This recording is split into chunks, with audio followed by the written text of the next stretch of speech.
When it comes to spoken word, we welcome you to a world where creative mind create rhymes, giving you food for thought and thought for food.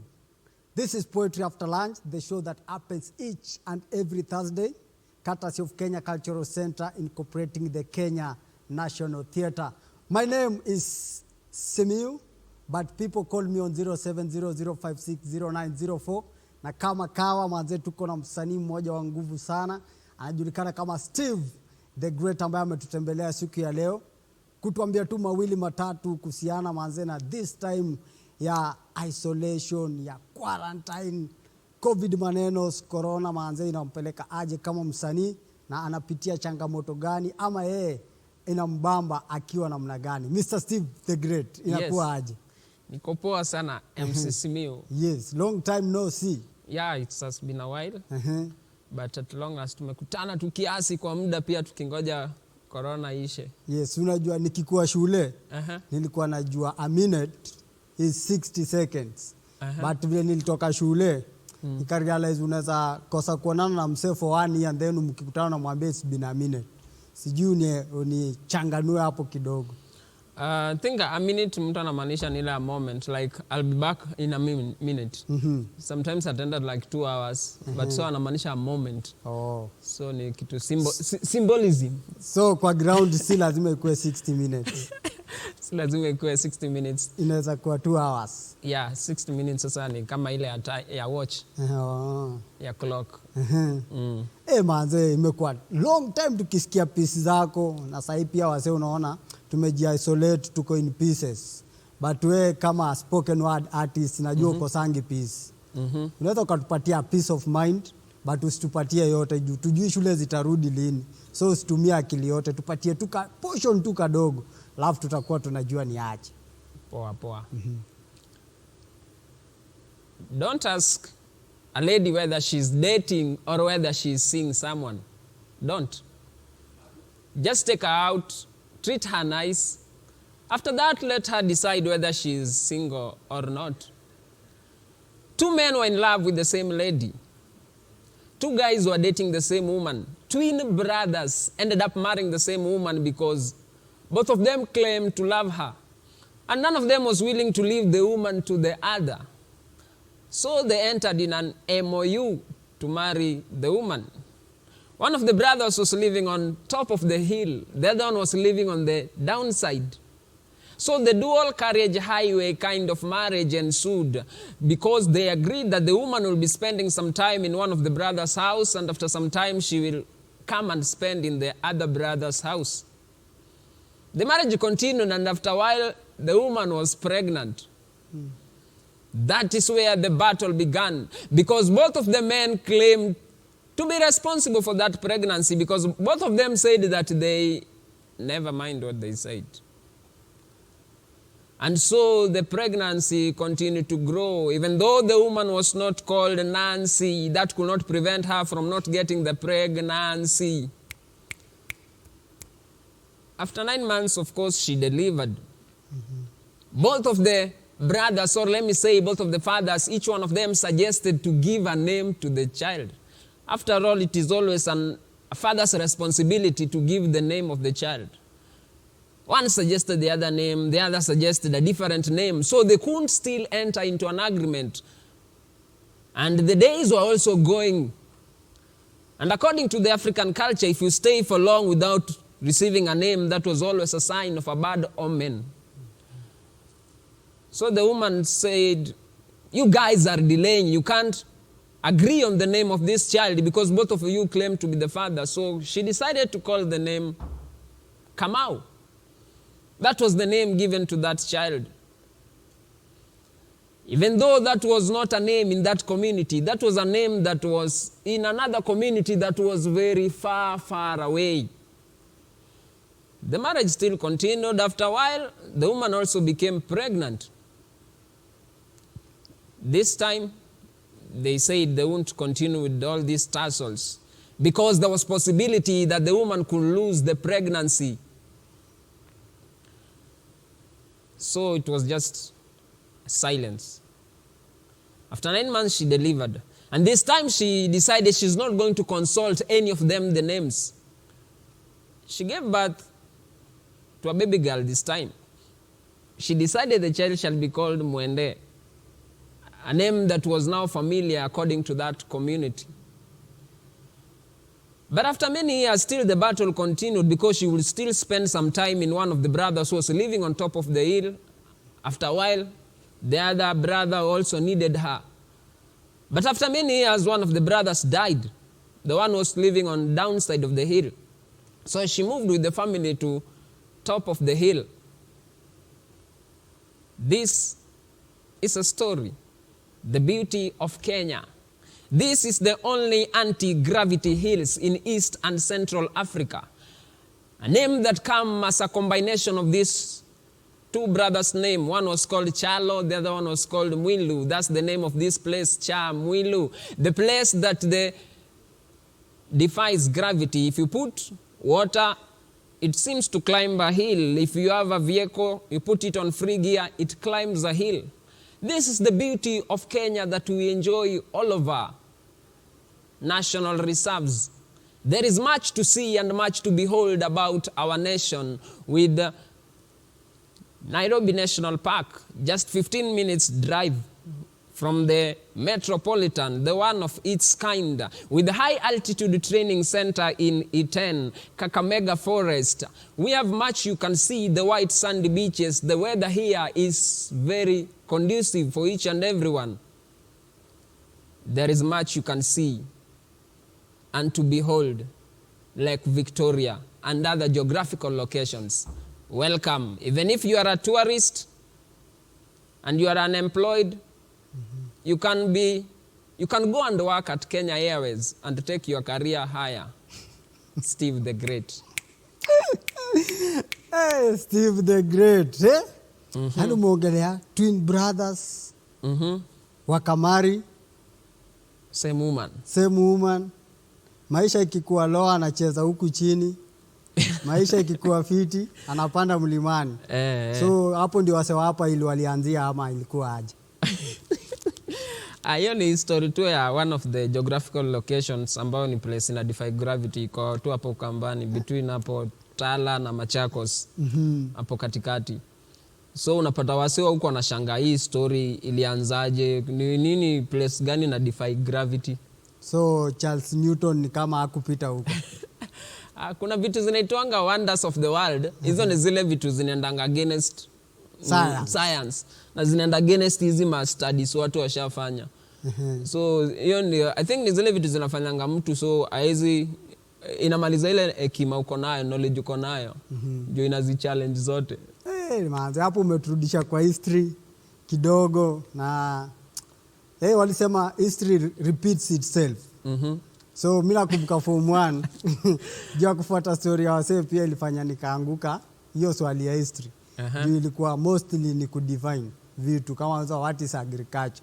Sema the study of crops, sijui and keeping livestock. So kwa history pia ikakuja akauza what is history. Nikaandika history repeats itself. Manze nikaanguka hiyo swali. So nilishindwa noma ilikuwa mimi ama ni watu walinidanganya. I think ulikuwa tu na different opinion. Unajua sometimes tunafundishwa zile vitu zinafaa kukua hivyo, but sasa ukikuja na akili tofauti watu wana disagree na wewe. So wanafunzi manze msizoe kuona news sana kama mimi. Juu kwa news ndio wakiuliza swali wanataka opinion. But kwa exam wakiuliza swali wanataka jibu. Hiyo ndio tofauti ya news, swali ya news na swali ya masomo. Ya masomo. Manze otherwise life iko aje so that saizi hakuna hizo ma live yani kuperform mbele ya audience. Imekuwa a bit challenging because mostly hiyo ndo time vizuri tulikuwa tuna interact na mafans wetu. At least unaweza patia mtu advice vizuri. Like sasa hiyo unapata hata one of your fans akikutext nitainuka aje kama an artist. Unapata ni ngumu sana kumpatia advice because pia uko limited na text zako. Inaweza pia kuwa misquoted. Unajua mtu pia akikumisquote hakuna venye utamu explainia vizuri ati ni hivi. So unapata kuongelea tu ka point simple, unapata umetumia chats mingi. Na sasa hii lazima pia mtu atafute njia yako haso. Na pia kaa hujui kuandika unaona inakuwa ngumu kupeana advice. Ama text inaweza kuwa fupi. kuliko advice unataka kupeana. Alafu pia kuna mambo ya autocorrect. Unapata unataka kuandika kitu, inaji autocorrect na baki imeenda, inatuma message nyingine. Nini shaiji autocorrect ukabaki ukilia? Kuji autocorrect. Sasa nilikuwa nataka kuambia mtu alikuwa ananiuliza jamaa, kuna best yangu fulani ilikuwa enda ya Mgote, kuna deal ilikuwa wafanye. So akanambia huyu jamaa wako wako wapi? So nikamwambia he'll be there. So autocorrect kumbe ikaandika hell will be there. So jamaa akaona kwani ya jamaa ni makonman ama ni deal gani? We.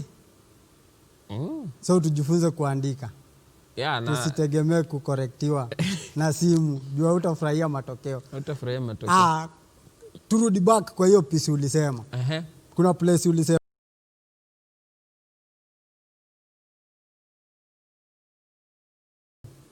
fanya najiuliza. So watu wenye wamesota ndio wao wana spend time, wenye wako na doa na spend money, ama hiyo kitu ilitoka wapi? Ku spend time. Unajua wanasemanga time pia is money. So una spending ile uko nayo. Wasa unachekumse ana spend time. Haimaanishi ako na do. Hiyo money ndio ana spend. Hiyo time ndio ana spend. Ana spend aje? Juwezi enda na time kwa super. Sema hii time iko adhi this amount of money. Nipatie kitu fulani. I think ku spend do I say ni kama tu mambo ya lugha ama kuitumia, ni kama kuitumia. Spend. So ni kama unaitumiaje hiyo time. Ndio ni kama you are spending time. Na pia kuna ku waste time. Hichi ni kama kuitumia vibaya. Aje. Hiyo ndio kitu sijaelewa. Hatumsha ametumia time vibaya. Ametumia time vibaya. So kama kutumia time vibaya, ni kama kufanya kitu haufai kuwa unafanya saa hizo. Na kani kitu poa. Inaweza kuwa kitu poa but you are doing something that haitakupatia the right result. Unaona? Kunaweza kuwa tu na watch movie unajibamba. Of course ni mzuri but labda unafaa kuosha vyombo saa hizo. Labda kwa hiyo movie wanakufunza kuosha vyombo haraka. So ukalan pia kitu kingine. But sasa kila kitu inakuanga tu na time yake. Wanasemanga hivyo. So you do something at the right time so that hiyo kitu pia upate time ya kufanya the next thing. Juu unapata usipofanya kitu na time yake zitaji override. Like kama unafaa kuamka uingie job alafu useme acha nilale dakika 10, unapata itafika time jam sasa imeanza tena. So kuna wastage itakuwa imekuja na ilikuja je ile 10 minutes kidogo uliongeza ukalala. Unajua hiyo usingizi asubuhi na kwanga tamu hizo, especially hizo extra 5 minutes ama 10. So as a spoken word artist, yes, maybe at this time tunaona most of the artists wamefocus sana kuongelea pieces za coronavirus. But leo umetupeleka back to history. Sijui mbona umeamua kuchukua that line? Mostly mimi nikiandika pieces zangu mupendanga ile kitu nimefanyia research na niko na facts. So of course coronavirus pia nimeanza kuiandika but iko complete because the full facts aziko, especially because kuna a lot of rumors. Hii ugonjwa iko, hii haiko, hii this a battle between China and the US. So you find this kind of things, hawezi kubank on anything. Watu wa religion pia wanasema hii ni strategy ya devil kufight church. So unapatanga, but with spoken word unafaa kuwa unaandika kitu ile ya kwamba even after 10 years it will still be relevant. But ukiandika kitu out of rumors inabaki after 5 years more research inakuwa imefanywa. So ile piece yako inakuwa nini? Disapproved. That's why mimi upendanga na kuwa na real facts. Ni nini information? What is rumors? Yes. Kwa hii rumors kuna ka truth. Ama unatumia information yenye imetoka kwa watu. Yeah, so that's always my idea of writing. Ndio napatanga inakuanga bit different. So that means si ati umewacha kuandika about coronavirus. You are just waiting for the facts. Yeah, I'm waiting for facts. Yeah, because kuna a lot of facts zile zilikuja at first but zikakuwa dismissed as days goes by. So mtu angeandika using those facts, let me say rumors, unapata unakuwa irrelevant. Na si poa ufanye kitu which is irrelevant. Like hata kama ni wimbo, usiandike wimbo ya kwamba after 1 year it's no longer needed. Yeah, fanya ile kitu it can survive for generations to come. So na speaking of coronavirus, kuna a lot of measures yenye gava imeput in place, but tumeona tu watu wengi wanapima tu body temperature peke yake. So sijui unaweza ukasema aje kuhusu hiyo story, na pia kunawa mikono. Hizo precautions by the way ziko good. Inafaa tuzifuate. Temperature of course ni just one step.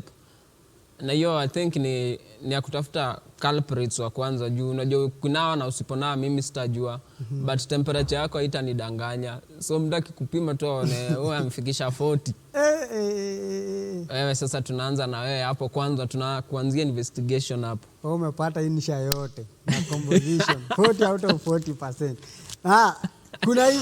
Kuna hii kitu yenye mimi naweza sema maybe kwa hiyo story ya awareness. Sana sana ya kunawa mikono. Kuna place moja yenye naona ni kama watu wengi tuna make mistake.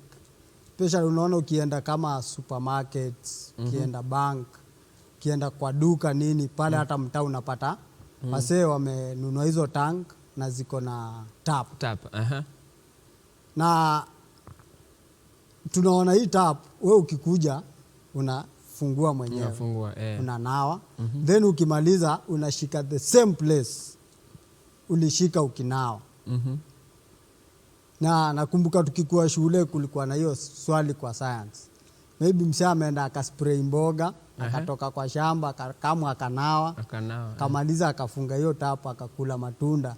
Then tumbo ikaanza ikamuharibikia. So akienda OC kapatikana ni juu alishika hapo the same place alishika na dawa. Akinawa. Sijui wewe unaona kama hiyo kitu pia saa hii inaweza ikafanya maybe ulishika hapo ukaacha hiyo virus ukanawa, then ukifunga tap ukatoka nayo. I think hiyo likely itafanya, but naona pia somehow virus haita survive hapo sana because unapata of course nimekuja nikashika, but after kumaliza kunawa unapata mkono wangu bado iko na maji hapo, iko na tufaundi. So by the time nafunga hiyo virus pia effect yake inapunguka. Nakumbuka kunawa si muda mrefu, ni walisema 20 seconds. So inamaanisha hii kitu bado kwa zile facts zimetolewa saa hii yenye bado unazidoubt. Nasema unangoja facts zikue kabisa. Hiyo inaweza kuwa ina survive. So sio, ungeona the better way ingekuwa gani kama wewe unge come up na kitu ya kuna one way I think it was huko Western, ilikuwa nimeona kijana mwingine na some few inventors wale wameinvent hiyo maji, unapata unakuja unakanyaga mguu, kuna pale unakanyaga maji natoka ama sabuni natoka. I think that's one of the better ways. And then hiyo another option pia tu wewe kuwa na sanitizer yako, it's more safer na more easier juu wewe ndo na nini, it's better rather than kutegemea hizo za public. Na according kwa zile namba zilitolewa jana, the highest so far since the first incidence ya coronavirus Kenya, kulikuwa na 123 cases. Positive cases, sio kesi tu, zile positive 123. Na pia kulikuwa na hii idea kwamba maybe the president ata open the country, na hizi numbers zinazidi kurise. We kama artist unafikiria aje ukiona those numbers zinaendelea? According to me kama artist, unajua msanii unakuanga na tunaitanga the third eye, unaangalia kitu na perception nyingine. So I'm not sure hiyo number rise because first of all like kitambo ulikuwa unasikia tumetest watu like 800 500 alafu watu kama 10 wamepatikana nayo. So if tumetest watu like more than 3000 na tumekuja tukuambia wako around so ukipiga hesabu yako hiyo namba imeongezeka kama ni watu tumetest ndio imekuwa mingi. So unapata ukiangalia na ango nyingine you can't know predictably unless tungekuwa tunaipima na percentage ya kwamba tulipima watu 5 watu 20 wakapatikana nayo. So una calculate hiyo ni percent ngapi. Then next day ukituma like 3000 zimetestiwa, then unasema like more than 100. Ukikalculate na hiyo percent we are able to know. Ni vile sasa ndio wameanza mass testing because we expect wamepima 100 people 5 wako nayo alafu tena next time wapime like 10,000 alafu wakwambie 100 wako nayo, alafu waambiwe namba imeongezeka, haijaongezeka. And then pia hiyo issue ingine ya about president was thinking itafunguliwa. Of course naona itabidi, because kuna one of the speeches zake alisema, either yeye ama one of the ministers alisema, hii corona it seems we have it, we are going to live with it, ndio ina dawa. So kama you have to live with it, inamaanisha life lazima iendelee. So I think no wonder wameanza mass testing ya kufinalize, because kama inchi kama Italy, America, hizo si ndio zilikuwa leading, na hizo washazifungua partly because wamesema we have to live with it. Alafu kuna venye pia wanaona you call that, of course inaua watu, but it seems immunity ya Afrika iko somehow better. So mkitembea kwa jua kidogo ni kama homa ya kawaida, so hayo affect sana. So unamaanisha hii kitu ina evaporate ukikaa kwa jua ina. Basi wangeambia tu watu wote jua. Basi ende hospitali. Ni vile sasa wanatanga immune system ya watu hayuko same. That's why tunasikia majority, hata majority wengi unasikia mtu amekufa, very few unasikia ati ameuliwa na corona. Nyingi pia unasikia alikuwa na ugonjwa mwingine, so unapata hapo ndio inamuaffect. But ikikupata tu hivyo plain tu una ugonjwa mwingine, that's why unapata recovery hata iko mingi. Wow. More than 2 million wamerecover duniani. Why? Because unapata kama ulikuwa sawa ni easier kuifight. Ni vile at first ilikuwa imepatiwa a lot of preeminence, ilikuwa imeadvertisiwa sana mpaka watu wakaogopa. But watu wengine kama Magufuli vile wanaona wanasema sioni kama tutaendelea hivyo sana. But unajua pia ni noma juu. Yeah. Wewe una fight na enemy mwenye umuoni. Hey. So sijui pia hizi corona huwa zinajiita ka meeting jioni after every 24 hours. Zinajiita pia meeting, nasema kuna mahali tunafanya mchezo ama kuna mahali tunapiga. The same way tu gavana kuaga na hizo press briefings at least kupatiana update. Sijui unafikiria, unajua juu wasanii wanafikiriaga vitu different. So sijui kama msanii ushaikaa chini ukaona saa hii corona zimejiita meeting mtu wangu. Zinapeana briefing pia. Mtaikagwa akimaliza hizo pia zina nini? Naweza isema hivyo kwa msanii, zinakutananga for msanii ndiye ataelewa hiyo nasema. But for a scientist kuna kitu naitwanga vile zina adapt to an environment. Ya kwamba unapata kama ulikuwa unatumia dawa fulani kudeal nazo, inafika time haifanyi kazi. Ni kama malaria, unapata kuna dawa tulikuwa tunatumia kitambo za kuua malaria. The same dawa ukitumia saa hii, the same malaria ikuwa affected. So lazima wa advance. So I think hiyo tunaweza weka in that angle ya kwamba hizi diseases kuna venye zinapoteza hiyo term. Zina adapt. Zimeanza kula chakula ya GMO. Hazisikii zile nini ya kitambo. Hazisikii nini kitambo zina develop. But sasa hii ni homa which unapata I think inaenda ikiisha because watu pia wanafanya research. Kuna a lot of information. Nilikuwa nafanya research ingine nikarealize corona inasemekana iko na the same protein yenye iko kwa ile nini HIV inakuanga nayo, the same virus HIV inakuanga nayo. That's why unapata some places wanatumia ARVs kuifight na somehow inasaidia because it is the same nini, it is the same protein, iko na the same protein iko kwa ugonjwa. Hiyo virus yenyewe, unajua virus first of all sio kitu imaginative, it is something real. Sasa wanatafuta the chemical component ama the body, hiyo kitu imetengenezwa na nini. Ni kama mwili yako imetengenezwa na protein, amino acids, nini. Bones, usisahau bones. Kumsoka mimi bones ndio key. Flesh iko kidogo. So wanaangalia imetengenezwa na nini. So hiyo component wanaona hii virus na ile ya HIV ziko same hiyo. So ARV inasaidia somewhere. Ati ni poa. Yeah. Kama hii kitu imefanya umeanza kufanya research. Ni fiti sana yani. So ukikama hapo tena next kama msanii at least bado umepiga research ya coronavirus. Mpaka umejua virus iko na protein. Unajua wasanii wananishangaza sana juu walisema half of your body is made up of what? according to science. Unajua tu water but si It's water, si ndio? But kuna msanii alisema half of your body is made up of the legs, unaona yani. Ni msanii, si mwana sayansi, so hivyo ndio kuko. Na Nairobi especially tunakuaga na watu watatu. Yeah. Wase wanafanya job, watu wanatafuta job, na wanafunzi. Sijua uko kwa kategori gani?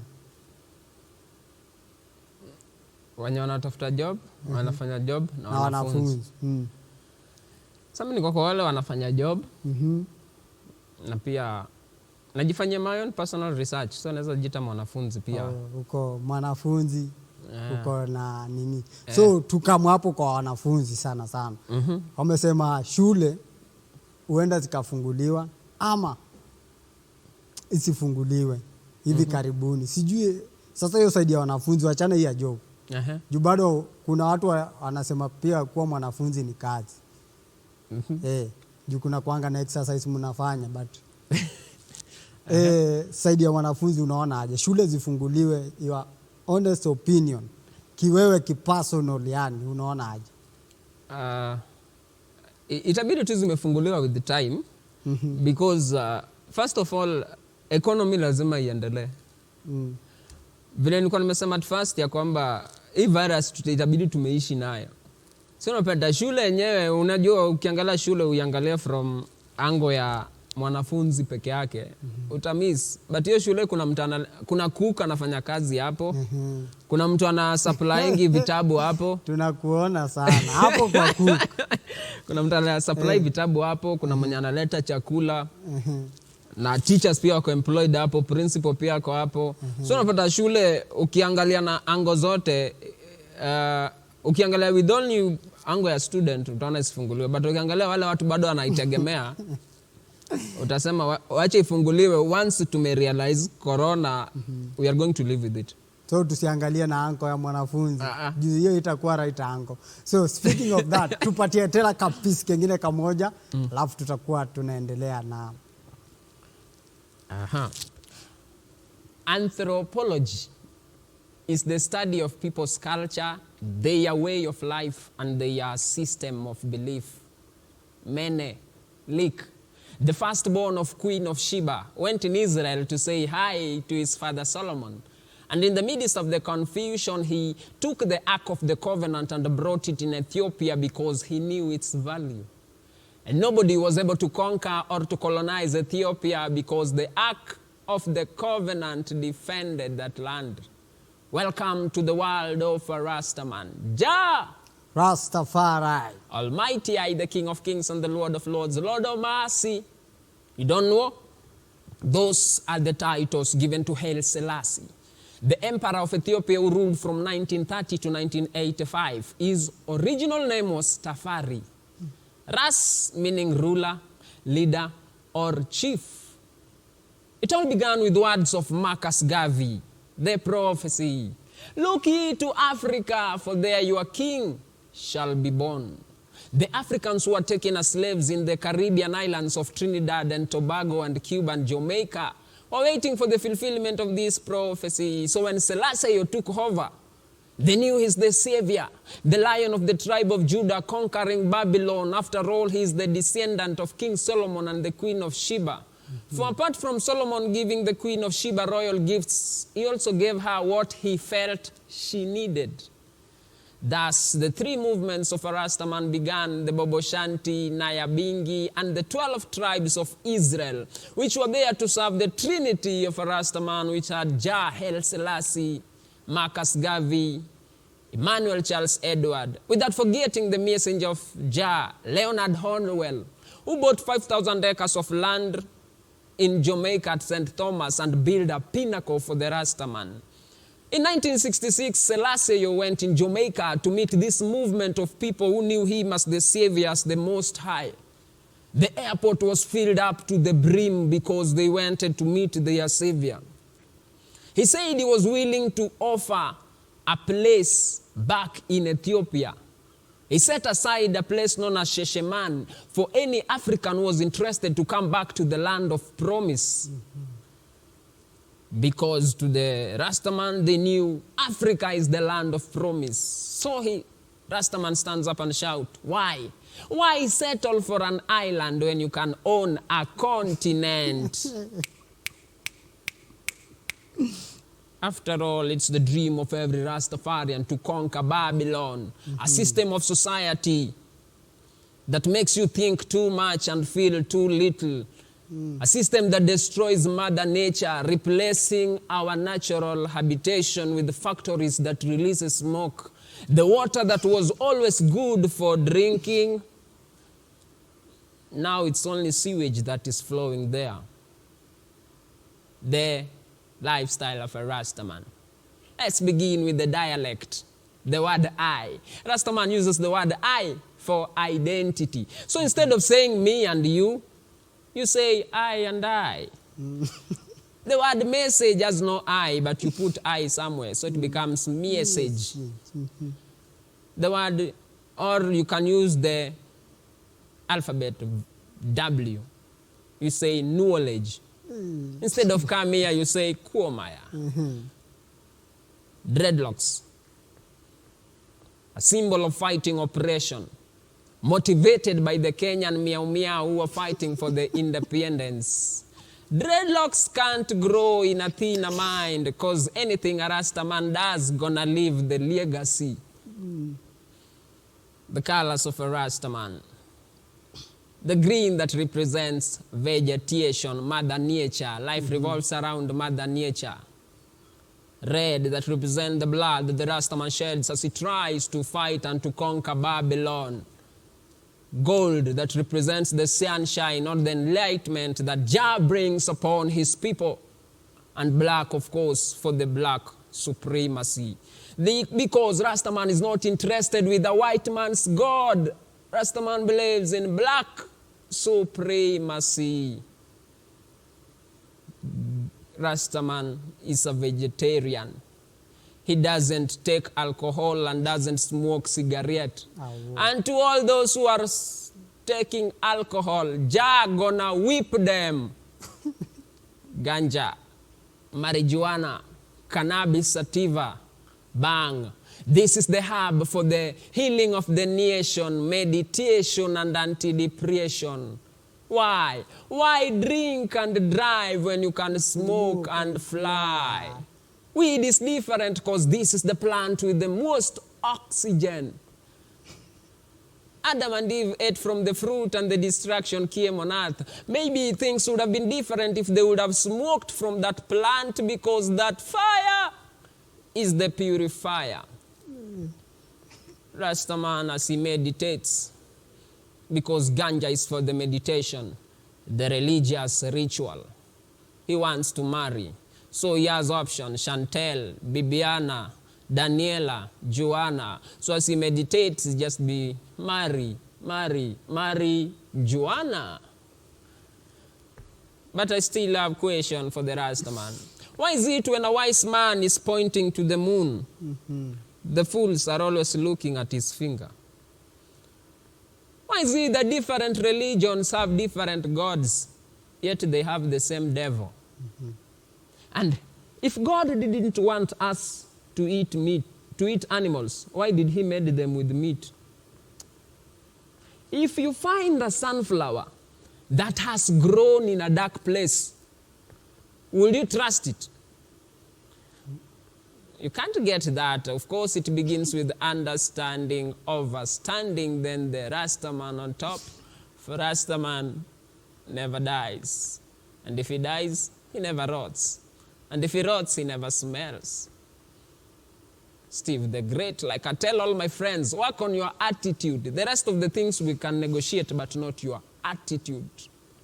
Awo, Rastaman, awo. Hey! Steve the Great. Yes. Umeongelea marasta. I think Jusina nywele. That's the best place to end this show. Na nikiungana na marasta tutasema yes saya. Aya na Rastaman mofa ya gwanta ya kuoma ya. Akwama komila de ma Babylon de ma komila de ma rrr. akuna. Ati akuna. Brrr. Jobless. Ja guidance. Lazima.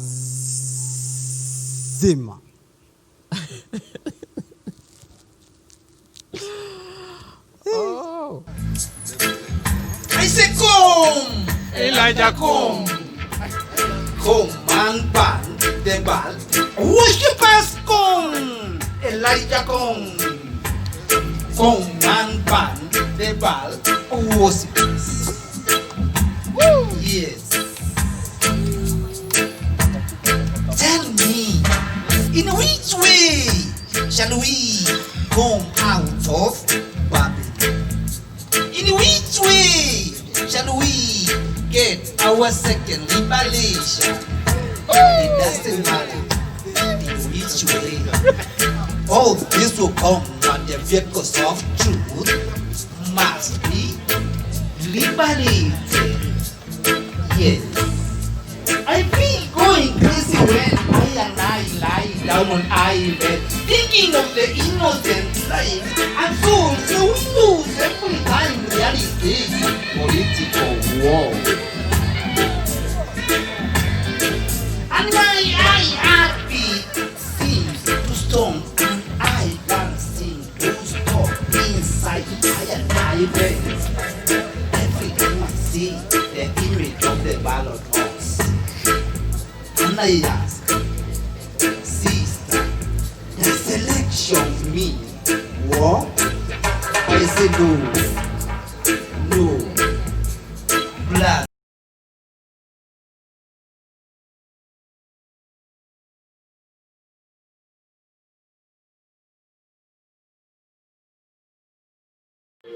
Duo Gongzilla, hey, Duo Gongzilla,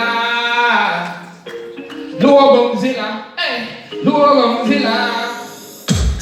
Tuwapende wanyama wa porini, tuwalinde wanyama wa porini, hey, tuwapende wanyama wa porini, hey, tuwalinde wanyama wa porini, ati wanyama wa porini, wanyama wa porini, siwasikii wanyama wa porini, siwasikii wanyama wa porini. Karibu maskani jangwani, simba marara hatari, twiga tafuna majani, mafisi maskani gizani, ndovu hasira za ndani, chungo usikwame mibani, kuna ndege hazina rubani, nyoka kwa nyasi si utani, fahali watani vitani, tumili tabia fani fani, usivuruge kwetu nyumbani, vultures rada angani. Tuwapende wanyama wa porini, na tuwalinde wanyama wa porini.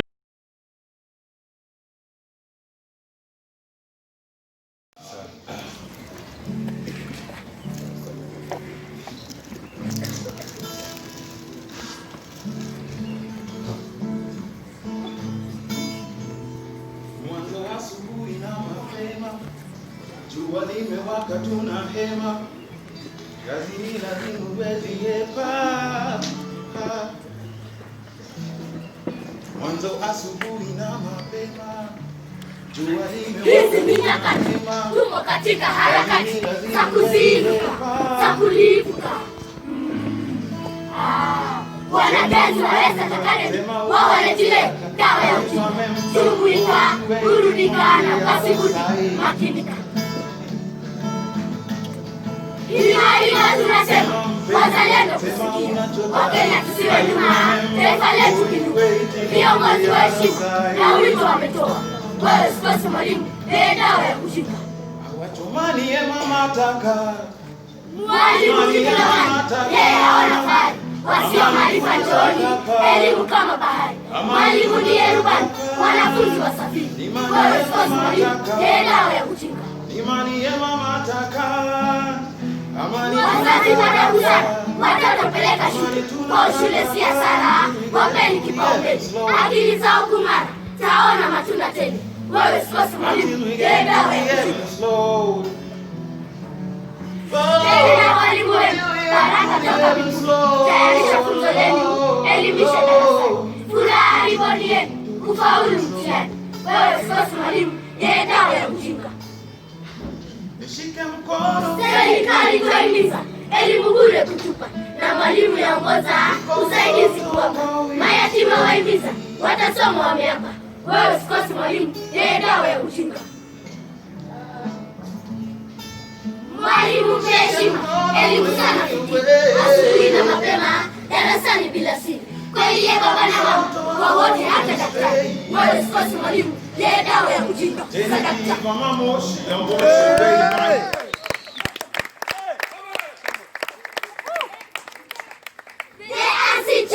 They're invisible chains, lies me to the world of fantasy. To find meaning of life I fancy, but I am trapped in this cage. My wings glued to my side. If only I had wings, wings to fly. In the summers, we made our way past most essential of days to put our house on a game and a tie to ride on the way. Then came the curse of poverty, and I said, brought it down. If only I could fly, fly to live at the top of the cave. Our weakness on the Keneso. Oh, can't I get it further? I thought to play space. Sense inside my thin and shaken body to freedom. Yes, so did I. Sinful manipulate the poverty to fly from poverty to prosperity. The cave that decided to fly with wings to fly. I want to fly from child to adult to escape the curse of poverty. I want to fly from sickness to health to escape the curse of poverty. Courtesy of my Mazuli start, I can fly.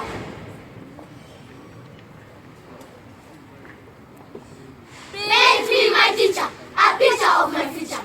Tell me at this juncture about my future. I will listen with rapture. Oh, my teacher, show me every feature of my future.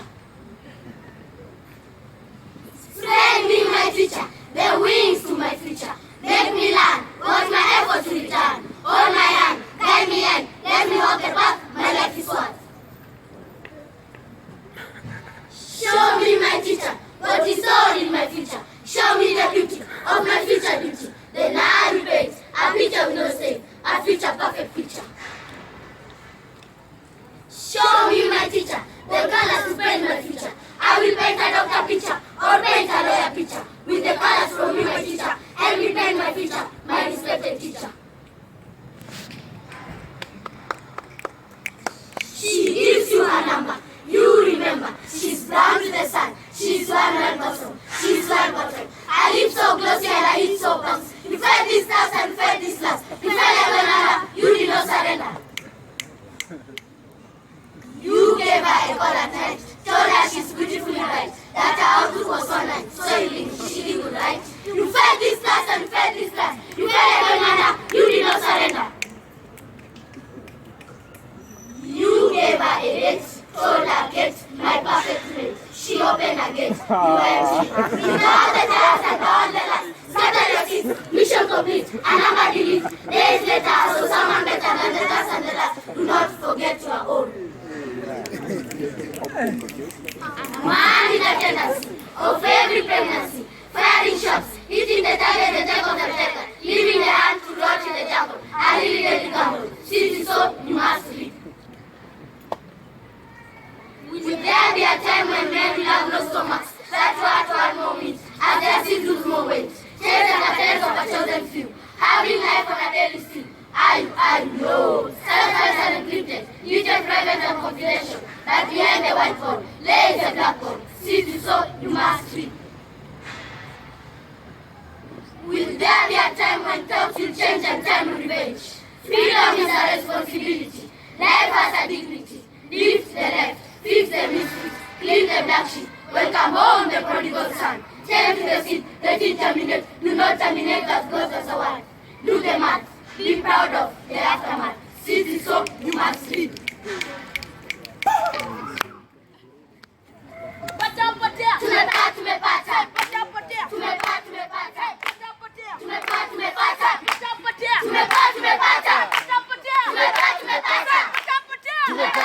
Bombastic, ani bombastic. Hey,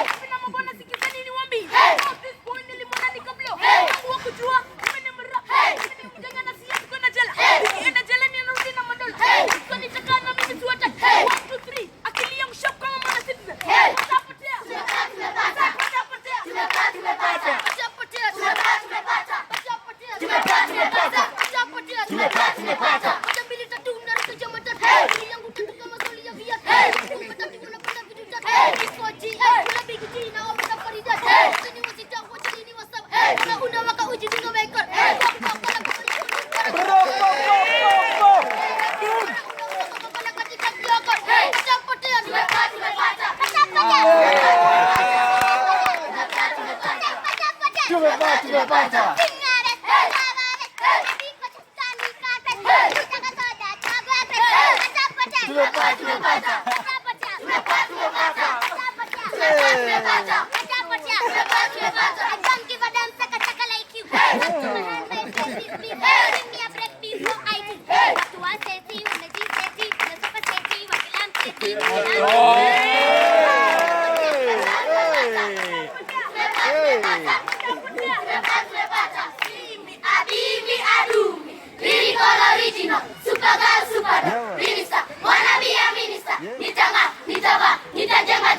sitaonja mama pima. Mimi mabaya sina, nina sana. Elimu kuhitimu, Mungu kila siku. Mbeleni ule kuku, usile kama kuku. Kwenu, usile kama kuku. Kwenu, usile kama kuku. Madhara tumetembea baraka, tumepokea majabu yametokea, shukrani tuarudishia. Mungu Baba ni sisi mafisi, wasiweza kwa ofisi sisi. Sisi ni yaki, tunapenda pisi. Na pieces ni sisi na sisi. Us with us, is us. Sisi tuko hapa ili kuwafurahisha. Tuomba mtulie mpaka yote yataisha. Pieces zisiweza kutisha, kwani sisi tutaimana kuwaburudisha. Tuna flow, bila kubo pieces zitagoma hata boli miwelo. We the talk, tukigrow unafaa kwenda chini, flat on the floor. Tukianza kuchora pieces zina line kale kama jua kali. Yankees, the success no wanaimba bizao. Zile zinashika pembe zote. Hip hop tunaimba, tukio pop tutakuwa kama Lupita. Na kizani, hata kwa ghetto, hata kwa ghetto, hata kwa ghetto. Dreams ni valid. Let me say dreams ni valid. Let me say dreams ni valid. Hey, digitali, serikali, tumetoka mbali. Sisi ni wale, twende tu pole pole tukisonga mbele, utupati pale pale. Bidii ile, sisi ni digitali, sisi ni serikali, sisi ni serikali, tutaka maya weka rada. Monday to Friday, nenda dash, so as to catch. Education for knowledge is power. In a nation na wanisha power, mbele ni maisha sawa. Tayari tunakuza, ujinga utafukuza. Tukipata ujuzi wa kuishi duniani, maana sisi watoto wenye ndoto ya kutimiza. Rwanda, life bila blanda. Kazi ya taranda, kole nitapanda. Mimi sitaganda, makali sitanamba, nitabaki kama kwamba. Gumu kama mama, zidi kaza kamba. Kaza kamba, nitazidi kaza kamba. Pana kazi, kula nazi, hizi ndazi. Yakati hizi lazima kuwa busy. Choka inchozi, kozi paka kazi. One step at a time. You fall, you rise one step at a time. You lose, you win one step at a time. One to a star, man, one step at us. You tell a man, but I never give up. I never give up. Always wake up. Always wake up with my challenge in my brain. When the sun shines, all the rain. This is the life I live. This is the life I live. I want to see and I want to work because I got my family all behind me and I got my friends all behind me. But I don't let it go. I was given a brain. I pray not to train. I pray not to train. To remain, always to gain.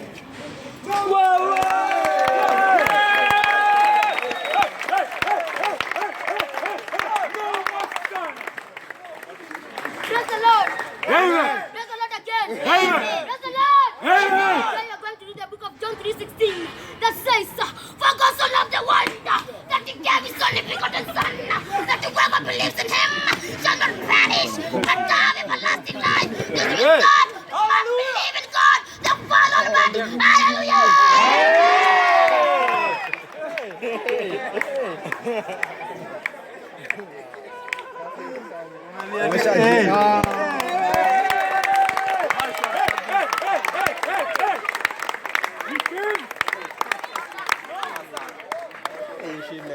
Tempo ingine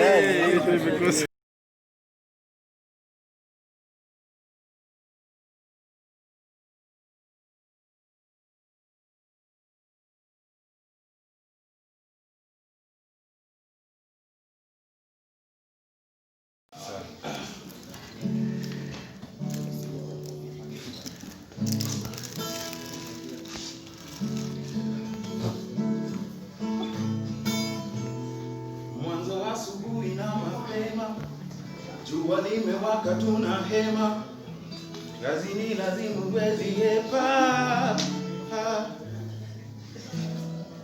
Mwanzo asubuhi na mapema, jua limewaka tuna hema, kazini lazima uwezi hepa.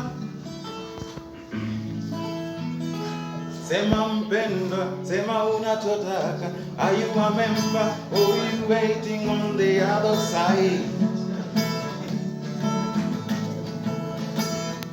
Sema mpendwa, sema unachotaka.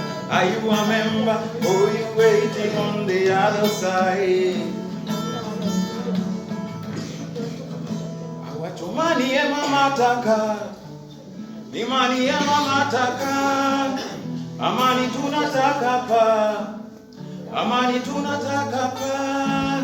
Imani ya mama taka, imani ya mama taka. Amani tunataka pa, amani tunataka pa. Until we get to the heavens, Lord. Until we get to the heavens, Lord. Oh, until we get to the heavens, Lord, Lord, Lord. Until we get to the heavens, Lord. Nishike mkono, lead me away. Niko msoto, I'm going astray.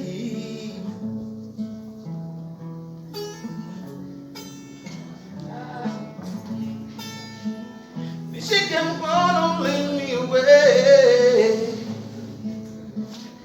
Niko msoto, I'm going astray. Nikiva mamoshi, I'll wash away my pain. Imambo ya madem ishaningia rain. Nishike mkono, lead me away. Niko msoto, I'm going astray. Nikiva mamoshi, I'll wash away my pain. Imambo ya madem ishaningia. Sema mpendwa, sema unachotaka. Are you a member or you waiting on the other side? Sema mpendwa, sema unachotaka. Are you a member or you waiting on the other side? Imani ya mama taka, imani ya mama taka. Amani tunataka pa, amani tunataka pa. Imani ya mama taka, imani ya mama taka. Amani tunataka pa, amani tunataka pa. Until we get to the heavens, Lord. Until we get to the heavens, Lord. Until we get to the heavens, Lord, Lord, Lord. Until we get to the heavens, Lord. Until we get to the heavens, Lord.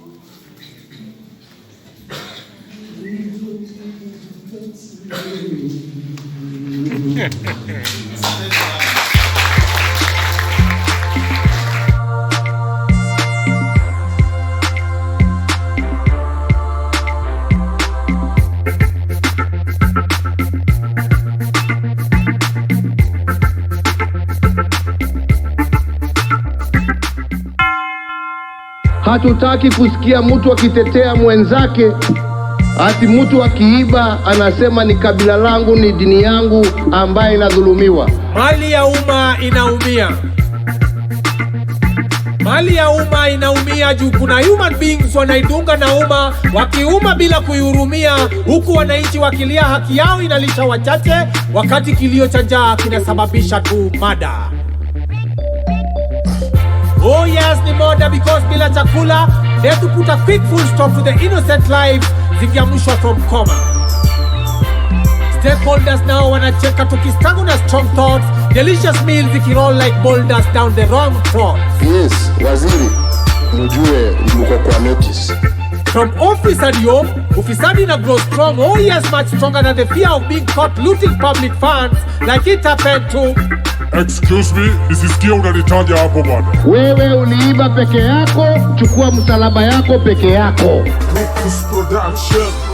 Corruption imekuwa time bomb way ilipuke watoina mageto youth wafeja. Corruption imekuwa time bomb waiting ilipuke watoina mageto youth wafeja. Mheshimiwa, this is not in any way related to my issues za miwa, but hebu contact us na utuambie ni kwa nini fake contractors ndo wanapewa contract za kuconstruct roads and culverts which end up killing pedestrians, abiria, madere hadi na conductors. And again, can you explain to us why you are always enjoying a huge pay rise when a higher percentage of your constituents cannot even afford to pay for us? Piwa disgrace ndo tunaona wakati your money-made engineers wanashindwa kurepair era ya machine gears hata wakimove near engine sahi here. Wacha uongo. Eti nini? So you think we went to school to be turned into fools?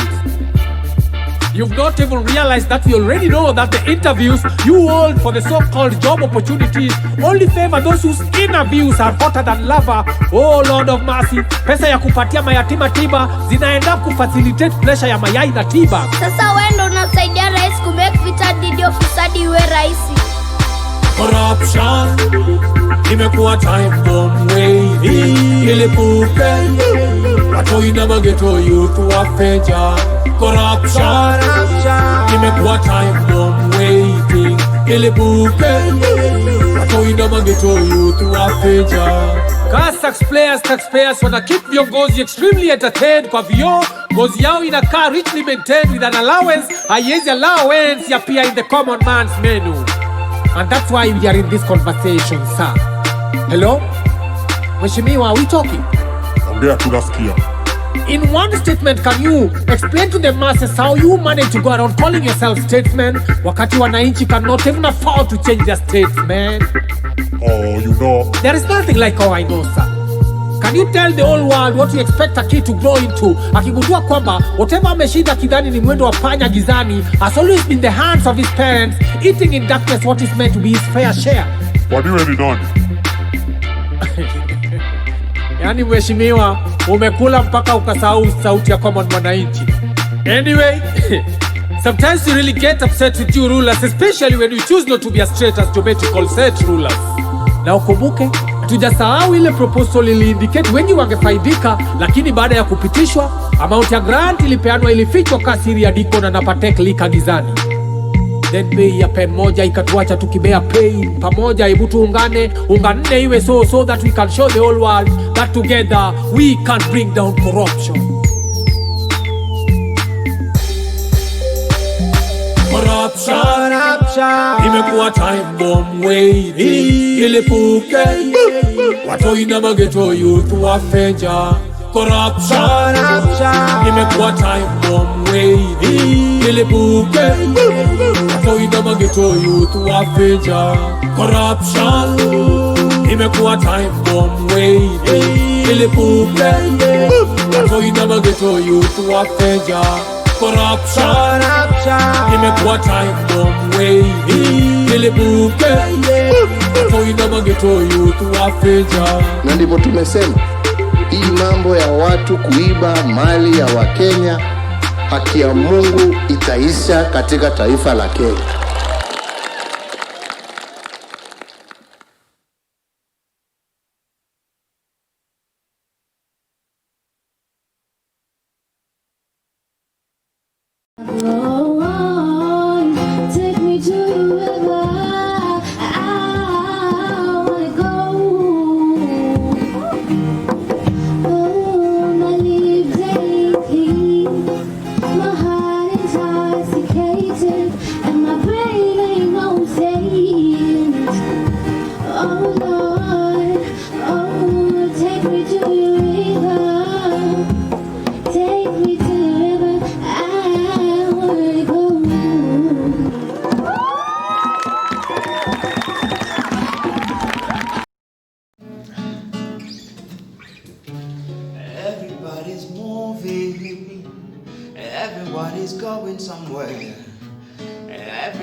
peaceful place.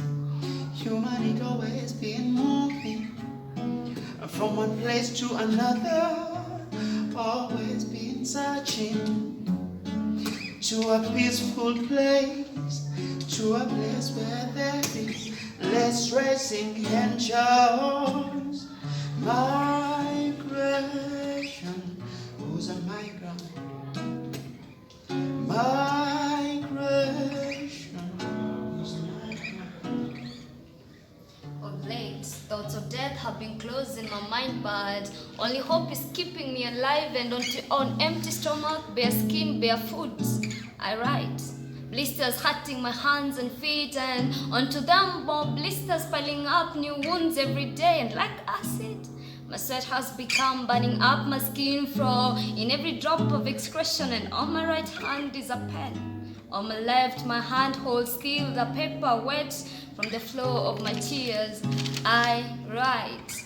Hii dunia sikujileta cause zinili have kupushiwa, yet with mother's love alipush hard from the beginning, though life isinipush hard. Hakutaka kuona yangu machozi kwa kukosa, au kuona yangu macho ya kitamani ya wengine yenye yeye hange afford. Chungua mwana ujuai mzazi, lakini pia chungua mzazi aujuai ni wake mwana, so lake chozi liliniuma zaidi. Humanity always been moving from one place to another, always been searching to a peaceful place, to a place where there is less stressing and green pasture. Migration, who's a migrant? Migration, who's a migrant?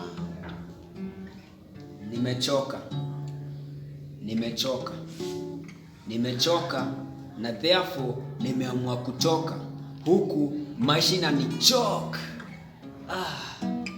Nimechoka life kunicheza kaa soka, kunicheka kaa joka, kuniplay kaa mpoka hadi na lose focus. Sitaki but itabidi nimehama juu huku maisha inanituanga kaa nyundo. Left, right, center, mimi nimeamua tu kusurrender. High cost of living, political instability, poor governance, lack of employment, yani utiaje tu mingi. Driven by thirst, anger and war, searching for greener pastures, but I forgot to see about the green snakes in those green pastures. Just like many people, also my uncle promised me to come to the city, he will get me a job. But just like a testimony from barber shop, that was hearsay. I'm here in the city, I need to provide for my entire family, but my income is very low. So I don't know how many loaves of bread do I have to eat to become a breadwinner. This is not a laughing matter. Population increases, let's colonize space. Everyone comes in the city in the name of beginning business because this is where there is capital.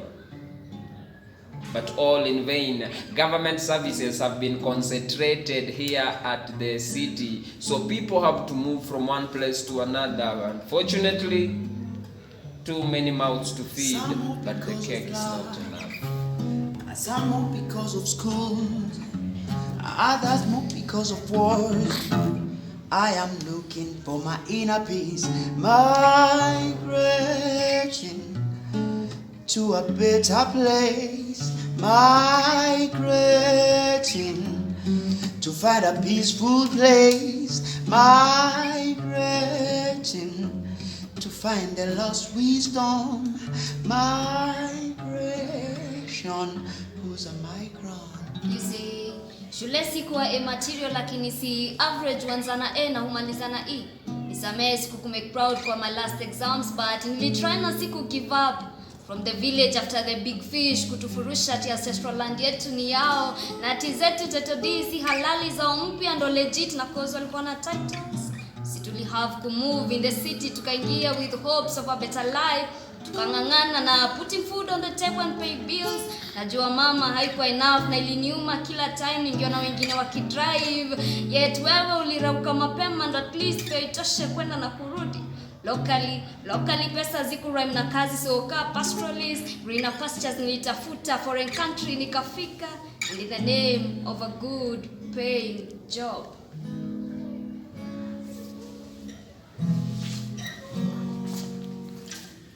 Niko solo huku Kakuma, ndugu wangu wako wapi? Niko solo huku kambi, inaniuma. Sina hela, sina kazi, nahitaji madawa ya kutibu maradhi. Ndugu zangu wako wapi? Nimewacha nyuma, nikaribishe leo, nami nitakukaribisha kesho. Wananiita mkimbizi, wewe unaniita nani? Ino ni situation ya migration, situation, yeah. Attack situation ya migration, situation.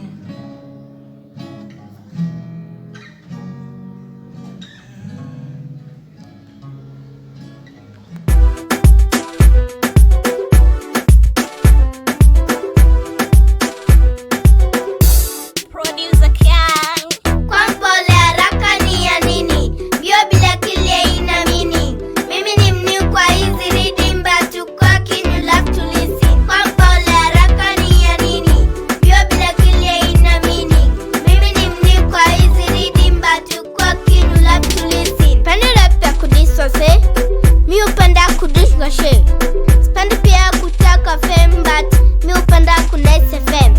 Hisera maristo man, hini time ya brain na pen. Says up to 1 to 10, mo do what you want to 10. Nasa fenye with the king and you never miss a thing to eat. Kama kuna kitu mina like sana, ni kula avocado siya sana. Mi ulaka lot mtu upenda jaja, judema kimesa wezi jaja. Kwa mpole haraka ni ya nini? Bio bila kile ina meaning. Mimi ni mni kwa hizi reading, but kwa kinu love to listen. Kwa mpole haraka ni ya nini? Bio bila kile ina meaning. Mimi ni mni kwa hizi reading, but kwa kinu love to listen. Kama kweli na entertain, yes, count until you entertain. 1, never let a hawk see your hand. 2, ukipata book find a pen. 3, write your kitu ya kukip. 4, hakuna mess you can't forgive. 5, wacha na mami come with me. 6, never disamani as your dish. Kwa mpole haraka ni ya nini? Bio bila kile ina meaning. Mimi ni mni kwa hizi reading, but kwa kinu love to listen. Kwa mpole haraka ni ya nini? Bio bila kile ina meaning. Mimi ni mni kwa hizi reading, but kwa kinu love to listen. Some in a weaker days, 8 legs make a spider walk. Heaven is known for 9, Brazil sit 21. So pande rap ya kudiswa se, mi upenda kudiswa she. Spend pia kutaka fame, but mi upenda kunese fame. Hisera maristo man, hini time ya brain na pen. Says up to 1 to 10, mo do what you want to 10. Kwa mpole, kwa mpole haraka ni ya nini? Kwa mpole, kwa mpole haraka ni ya nini? Kwa mpole, kwa mpole haraka ni ya nini? Kwa mpole, kwa mpole haraka ni ya nini? Yo bila kile ina meaning. Kwa mpole haraka ni ya nini?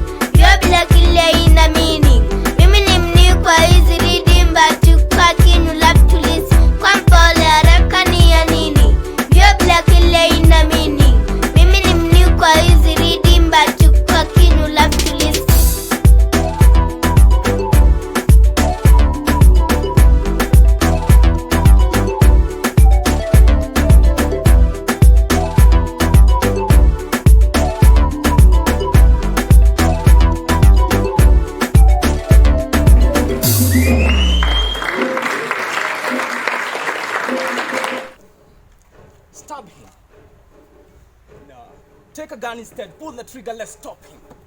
You see, for us to succeed, we must sow these seeds of greatness, courage, royalty, and ability. Well, I suspect them with their ability, so I suggest we eliminate them, because with their ability, they become a liability. So, suspect, hate, then fight.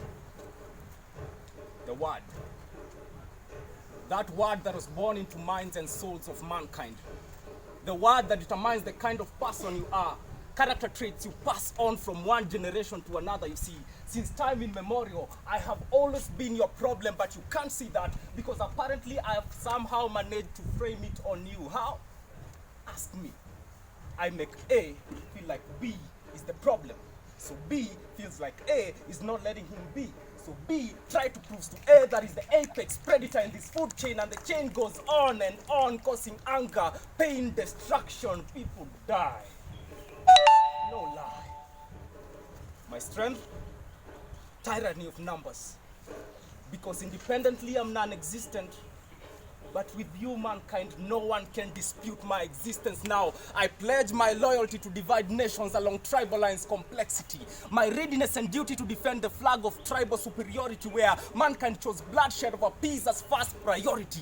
We are one. Yes, we are one because I put the middle, upper, and lower class in a class of their own. I make kings and beggars dying together, I being the common denominator. We are one. Hashtag we are one. Yes, with me you are one. Without me alone, you are no one.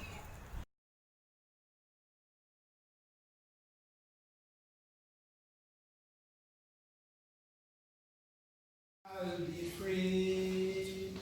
Go, go, go, go, go up and time. Go, go. Go apartheid. That dream was realized in 1989 when apartheid ended in South Africa. So that's a bit of my history. I want to present two pieces which will not take too long. One of the pieces I will draw from a little book that I have prepared titled Poetic Exposition Panorama. And I will end with it. I'll start with this love piece. And it's addressing the question of poverty versus relationship. So you listen. I always read my pieces. I don't bother to memorize. 2 miles away is what my love cost. He flew, and lip on lip was a horrifying sight. My star so deep, so was my heart doomed. From whom could I have borrowed wings to fly faster than your tormenting suitor, the one you took to take my place? Did it matter to you a few moments of waiting? I wonder whether a little waiting would have made a difference. My bare heart I will walk with. Maybe one with a garment of love will have pity and hang it on my naked heart. The heart will surely deny its peace and warmth. Then we shall at parties meet and sneer at our past. Silly we would say we were, when to each other clung. Could be we will witnesses be as a ring to others see sleep. I will have enough to forget and more to cherish. The emotions of my youth were in wilderness I lay. Surprises of adventure with nostalgia I feel. A new leaf have I now opened. Brilliance all. The tortoise now has a snake stuck out. An easy catch by an eagle or a sumptuous meal.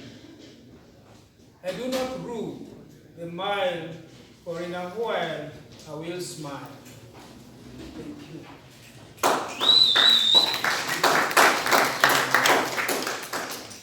This piece I'm reading from my book, and the title is Creating a Narrative.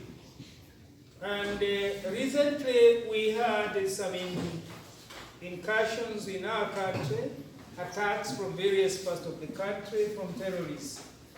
So I'm addressing the question of why is it that we have our young men and women sucked into terrorism.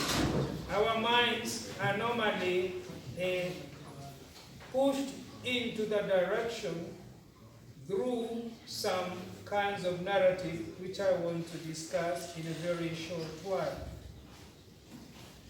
Give me time to get to the page. Page 55. Creating a narrative. A narrative to persuade and dissuade. A narrative to unite, a narrative to break, a narrative with one and only one purpose. The purpose is to win. A winning that is undefined, a winning that is undivine. A narrative to assail good sense. A narrative to mar, a narrative to configure, a narrative to disfigure. Disfigure the truth as known. Disfigure that mind that truth is in. To disfigure is a narrative. Disfigure truth to delude. Delude and effuse. Effuse is sewage waste. Sewage from effluence. From the mass, mind must go. Go the reason far away, away from your mind. That is the narrative. The narrative you must take. Take a sweet fable or tale, a tale that folks tell. Tell in their sapling state of tribe epic tale. A narrative of Jonah in the belly of fish to Nineveh, exit narrative. A narrative of Jack and the Beanstalk. A narrative of Cinderella queen become, from rags to riches myth. A make-believe world, pie in the sky. A narrative of surrender, well for God and all. A fool's narrative. Run fast before fool's paradise quickly fade away. Stop the dream of fools. Shun the narrative and think, and you will live. Thank you very much.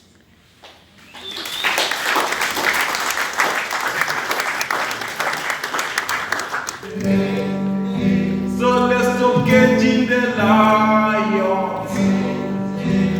Let's stop giving the jumbos. Let's stop getting the parrots. Let's stop giving the wildlife. Our planet is our home, our natural heritage.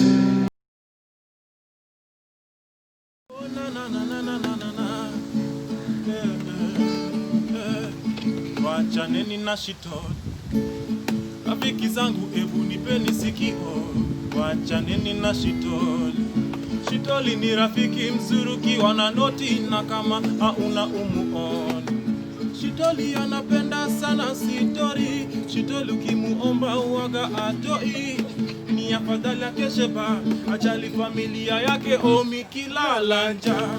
It's because of shitoli, watu wanapata majali. It's because because of shitoli. Wengine wanapata HIV. It's because of shitoli. Shitoli kwa nini inaharibu uhoni? Wachaneni na shitoli. Yeah. Wachaneni na shitoli. Wachaneni na shitoli. Na zengine kama zile za 420, wengine ubaya hawaoni. Shida ni fegi, unavuta zaidi ya 20 na ina madhara, we ukomi. Mola takusaidia, uache mambo mengine kama yanaharibia, usifikie mambo mengine. Wezi mgonjwa sindano ya nini? Ungani wa kupika wavuta kwa nini? Unatamani kuacha, tafuta usaidizi fasta kabla hujatuacha. It's because of shitoli, watu wanapata majali. It's because of shitoli, wengine wanapata HIV. It's because of shitoli. Shitoli kwa nini inaharibu uoni? Wachaneni na shitoli. Wachaneni na shitoli. Wachaneni na shitoli. Asanteni sana.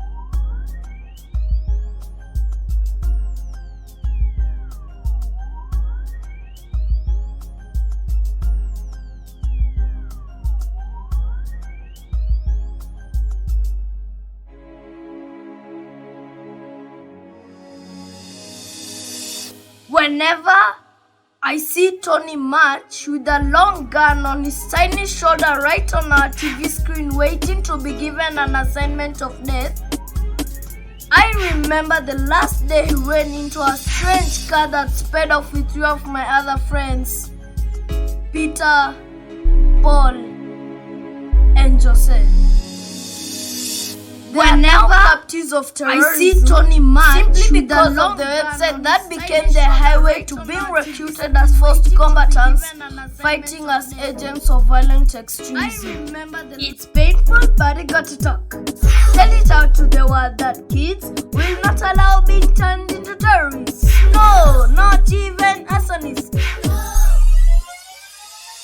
Recently, I saw Tony's face flash on news headlines as one of the recruits being used by a group of violent extremists to target innocent civilians who never expect such an innocent child to be a carrier of explosives that cause untimely death of unsuspecting travelers. It's painful, but I got to talk. Tell it out to the world that kids will not allow being turned into terrorists. No, not even arsonists. Save kids from being forced combatants. Save more from dying under heavy guns. Better rescue more from bloody hands. Dear friends, better be of help. Kindly be of help because I see grief in the young captives' faces. I see them fight a war that they're already losing. Their networks are currently suffering permanent obliteration. So as we unite to rescue Tony and all the other juveniles serving as forced combatants, let us also fill all the gaps that lead the young into the world of terrorism. Avoid internet sites that are dangerous. Avoid playing games that are hazardous. Avoid people who believe in killing us and just avoid them. Avoid them. Avoid toys that do promote do snail. Avoid yenga ya malida wana lose scale. Avoid watu wanapenda tu kuchota kills. Avoid e-groups ya ma recruits. So by now you know on his choice to become a terrorist. It was not his choice, and every time before he lies in the mountain tunnels to sleep, he prays, hoping that one day the special forces will land and rescue him, together with his friends, from the savage cowards that are daily losing grip of their command. We need a peaceful world where each religion is a true definition of peace. We need a peaceful world where each and every race is a true definition of love. We need a peaceful world where each religion is a true definition of peace. We need a peaceful world where each and every race is a true definition of love.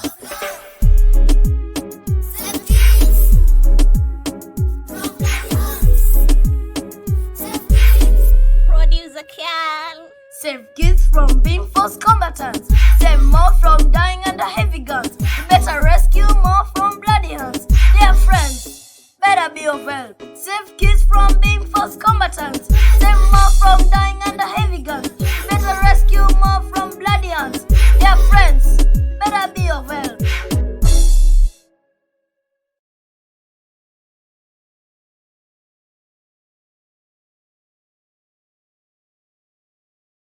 Welcome to my hood, where every bright idea was followed by bills that seem kwage. That's why our parents could not afford to believe in us. So welcome to my hood, where sugar, spice, and everything nice were at a price, but we still managed to become powerful girls that were puff, pass. So welcome to my hood, where there were a couple of cowardly dogs who thought they were courageous, letting their tails trail them. So welcome to my hood. Put on your helmets, elbow pads, but we from the hood like to tell our scars, tell our stories. So we want a happy family with a future that's promising, love that's fulfilling, and faces always beaming. Till one day, everything changed. All was tossed in the past and trash. That he came home from work late. Mom got so angry, so they started a debate. I watched in silence as Dad raised his hand in haste, sending Mom down with the dad. This wasn't the first time, but the dad, wavering in pain, watching her complain, she took the fault and told me, "Baby, it's gonna be okay." So this time, I waited for it to change. Yeah, the trend was still the same, but this time he was drunk. So a twist to the game. So now warm house became like a burning flame. A year had passed, yet Mom kept telling me, "Baby, it's gonna be okay." So this time, Papa was not drunk. He wasn't violent, because you know what? He just never came home from work. So our house was silent and our hearts were dark. I looked at Mom, our sun used to rise in the east, but now it starts to desist. We were once a family what to see, but now we are one to resist. It took 20 years to build what you had, but less than 20 seconds to bring it down to its feet. Your unity made you my hero, but now there's no you, it's only a zero. Yet you keep telling me it's okay, when all I see is a replay of the tears from yesterday. So is this gonna be our today? So Mom began to cry. I was so angry, I didn't care why. You see, Dad, you are my hero. That's what you never got to learn. Guess it's true that no hero knows their fan, but please take a moment to listen. Listen to the voice choked by the noise from your booze. Just listen. Listen to the cries that prevail behind the veils. Just listen. Listen to the little voice choked by the noise from your booze. But I get it. We were never too close, but you didn't have to leave me. Deal with it. Now Mom has to play dad while you're looking after other women's kids. So here's my journal, Dad, ever since you left. Today, the teacher wanted to know where my grades had fallen, where my eyes were swollen, and where my last name was Mom's. But I shut my eyes and did the alphabet just like you showed me. A, B, C, D, E, F, G. Guess you expect me to say that I'm okay now that I'm all grown up, but really I'm not. So now I'm ducking every time Cupid shoots, because I fear that this time he might be on target. You see, I heard that girls look for their dads and their husbands, and I pray that I never meet up with you. You see, ladies, this idea should be put down 6 feet under, because you know what? Every time he raises his hand, you raise your feet. Baby girl, run like there is no tomorrow. Run like this time is borrowed, because you know what, dear? He will never be used, dear. He will always bring you tears, dear. Your makeup will never be used to hide those scars, dear. And men, If you think beating up your woman makes you more of a man, no. You are just a boy that shaves.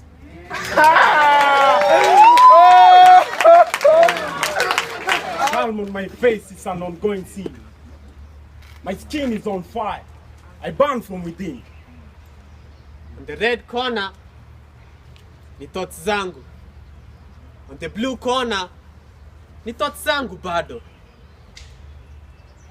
Dream zangu naziona in blurry visions. Destiny iko kwa horizon. Niko safarini naelekea lakini gari lisimama. Minapeana fake smile. I don't know why. Mateso chini ya maji, moyo wangu ndani cry. Napeana fake smile, mabesto wanafurahi. Kumbe ndani mimi nadai. Ni kama nimefungwa mimi siwezi bonga. Nabaki ndani naumia. Mawazo ni kibao kichwani yananisonga. Siwezi kujiachilia. Najua mwanaume ni kujikaza. Nikijaribu bonga nitalegeza. Na ni vipi mabeshto wangu watanibeba. Wataniona kama nimezembe. Inanibidi mimi nyamaze. Nikijaribu juu chini bora njikaze. Sitaki nije niwashangaze. Wataharibu jina langu mulisambaze. Inanibidi mimi nyamaze. Nikijaribu juu chini bora njikaze. Sitaki nije niwashangaze. Wataharibu jina langu mulisambaze. Hivi ni vita vyangu vya kindani. Napigana vita mimi na nani. Hivi ni vita vyangu vya kindani. Hivi ni vita vyangu vya kindani. Napigana vita mimi na nani. Hivi ni vita vyangu vya kindani. Hivi ni vita vyangu vya kindani. Hivi ni vita vyangu vya kindani. Napigana vita mimi na nani. Hivi ni vita vyangu vya kindani. Hivi ni vita vyangu vya kindani. Fight. Fight. Fight. Fight. Fight. Fight. Fight. Fight. Fight. Fight. Fight. Fight. Fight. Fight. Fight. Napeana fake smile. Wanafurahi. Fight. On the red corner, kumbe ndani mimi ni thoughts zangu. On the blue corner, ni thoughts zangu bado. Zina exchange blows, quick and fast. My mind your ring, inner self ndio audience. Tayari kuendelema, but fight tunaendelea. Thoughts versus thoughts, punch against punch. Soon takuwa knocked out, lakini strong tu wangu. Strong tu wangu. Strong tu wangu. Tu wangu. Beshto wangu atanibeba.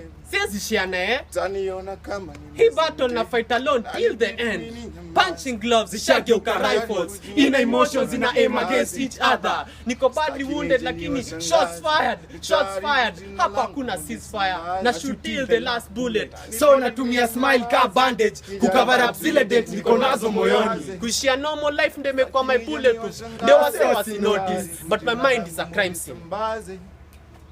Do not cross. My soul was murdered in cold blood.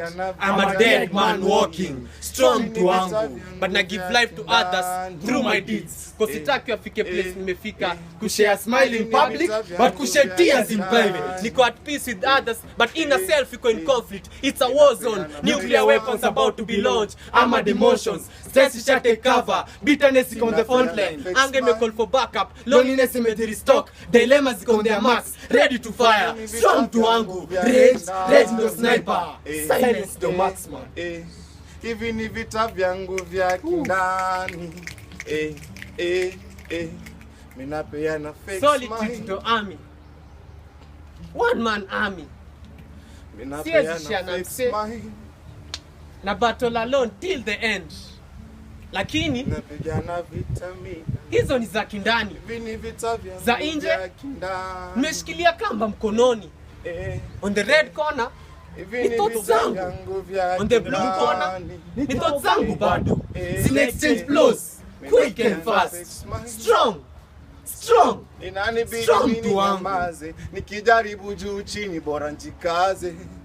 Sitaki nije niwashangaze. Mutaharibu jina langu mulisambaze. inanibidi mimi nyamaze, nikijaribu juu chini bora njikaze. Staki nije niwashangaze, mtaharibu jina langu mulisambaze. Hivi ni vita vyangu zangu naziona blurry visions. Destiny iko horizon. Niko safarini naelekea lakini gari lisimama. Reason ililemewa juu barabara iko limaututi. Niko na determination ya kutrek, but obstacles zilinifanya kiwete. Long before nipate nauli ya gari, waliniambia support and love from family.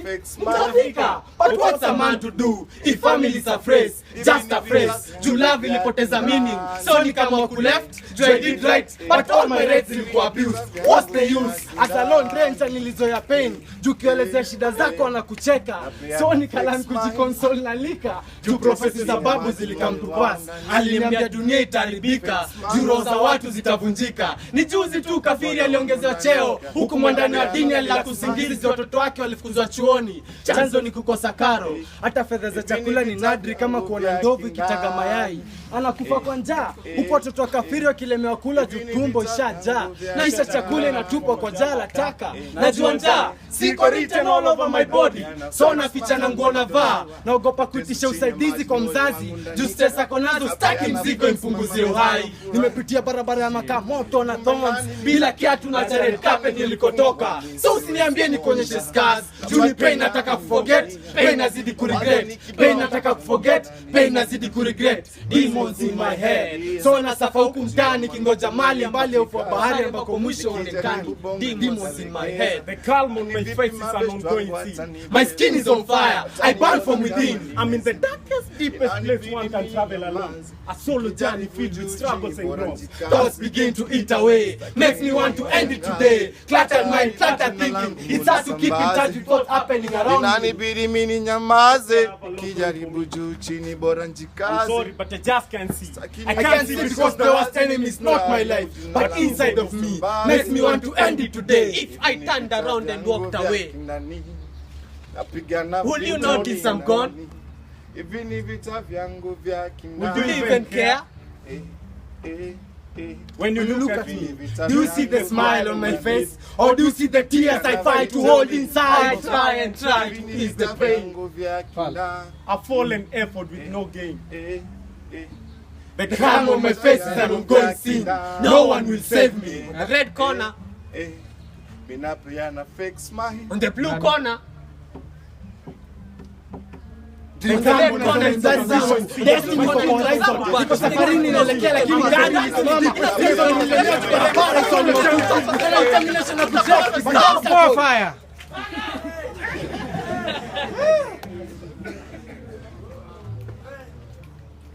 Nani? Una go through a lot. Society imekufunza vibaya. Ati uko strong. Brother, Lia!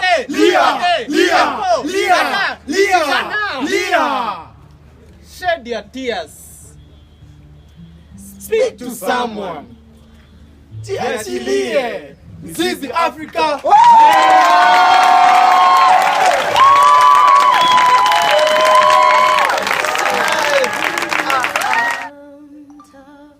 Every blessing, tune my heart to sing the grace.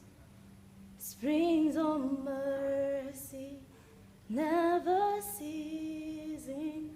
Call for songs as loud as praise. Teach me some melodious song that sung by flaming tongues above. Mount of praise, fixed upon it. Mount of glory, dim in love.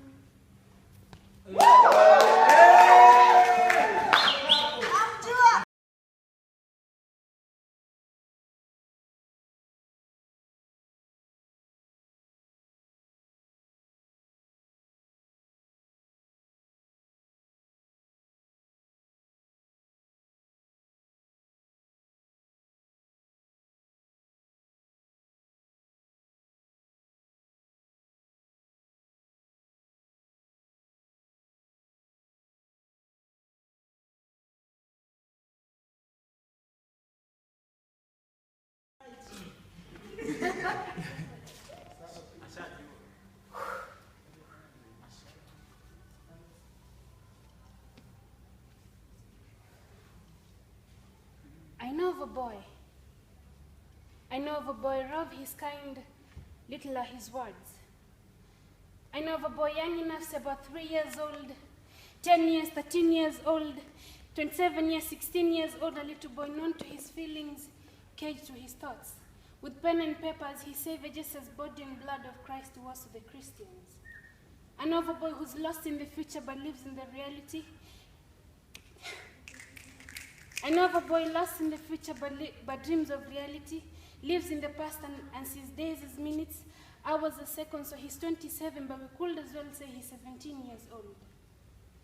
I know of a boy whose words don't match his little tongue. His smile fools me and he has a heart so cold yet so soft to he who feels welcomed. I know of a boy. I know of a boy, rough his kind, but little are his words. His strength will be termed little. His courage will break cages except for cages that leave him behind bars. Bars in his thoughts. Thoughts he tried to shake away. Away goes another soul, another reason to live. Leave the past behind and move on. On goes his life, which is apparently in the past, so shaking away the past wouldn't be so easy, now will it? I know of a boy. He knows me. I know him. We know us, but what he goes through is tough enough, so I know of a boy who chooses to live in the moment because moments well spent wouldn't be forgotten. Who chooses to smile than cry in pain because crying breeds sadness, sadness breeds sickness, and he wants to live. After all, he's only 12 years old. 19 years old. I don't know how old he was when I last saw him talk about how God has been gracious to him or how amazing life was to him. I lost count of his age. I can't remember the last time he spoke with tears of joy. He speaks sadness with a smile on his face. He speaks words full of anger but with a smile on his face. I know of a boy. I can't explain him. I can't talk to him because his books I've read. His words I've read. His words known to the unknown, open to the closed. I don't make any sense now, do I? Well, so are his words, his writings. I know of a boy I've seen grow. But how many times do I have to read this to understand that I don't understand him, but still, of his existence I'm right, because I know of a boy.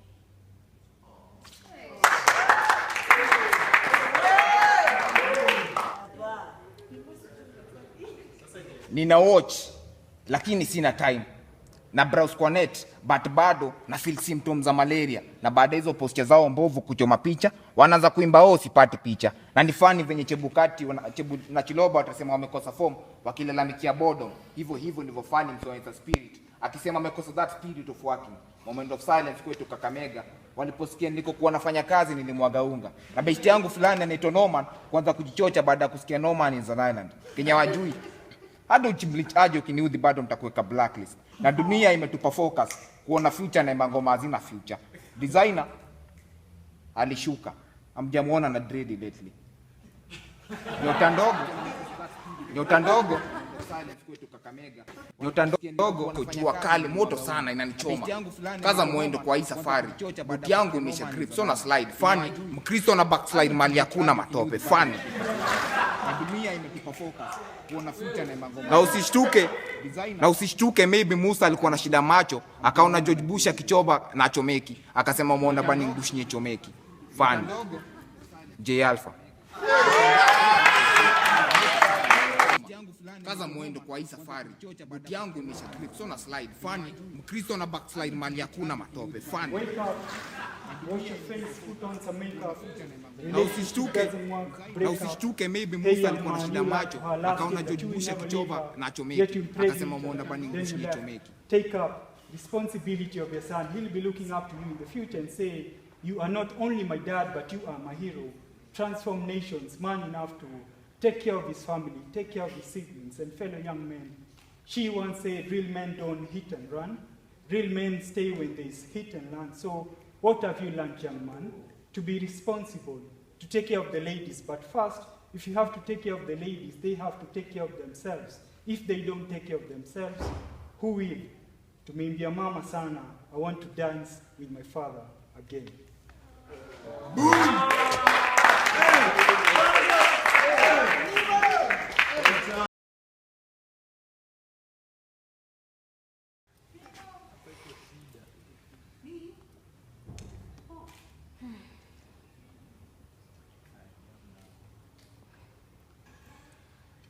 tick tock, tick tock, tick tock, tick tock, tick tock, tick tock, tick tock, tick tock, tick tock. I'm drained, just like the tick drains the cow swimming in the glory of its blood. I'm drained. And while this talk has got the clock ticking, eyes lighting, voices shouting, ears opening, and mind nose breathing. Talk, tick, talk. I breathed my last breath, and just before I'm no more, just before my family mourns, just before the sun sets, I'm drained. I look into the sky, just like the tick drains, and my heart beats, tears fall, and my nose leaks, not just of mucus, but of blood too. This is it. My time is near, and so the clock ticks. Tick. I breathed my last breath, and just before I'm no more, just before my family mourns, just before the sun. Time's up. But wait, I'm only 24. What have I done for? I've so much to live for. I'm still young and youthful, unfortunately. This is it. My time is near, and so lakini hii story tuelekeza how it all began. Niko na miaka 10, lakini kuna jitu nadai kunieka ngumi. Nisipo life flat kama hizi kuni hata ni try. Pasiwezi toboa. Lakini jo. Tunataka kuduni kama nio.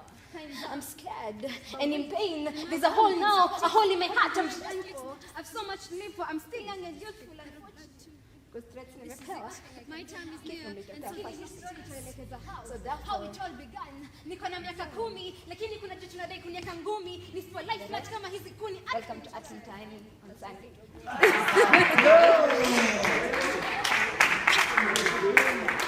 And in pain, there's a hole now, a hole in my heart. I'm thankful. I've so much to live for. I'm still young and youthful, unfortunately. My time is near, and so hii story tuelekeza how it all began. Niko na miaka 10, lakini kuna jitu nadai kunieka ngumi.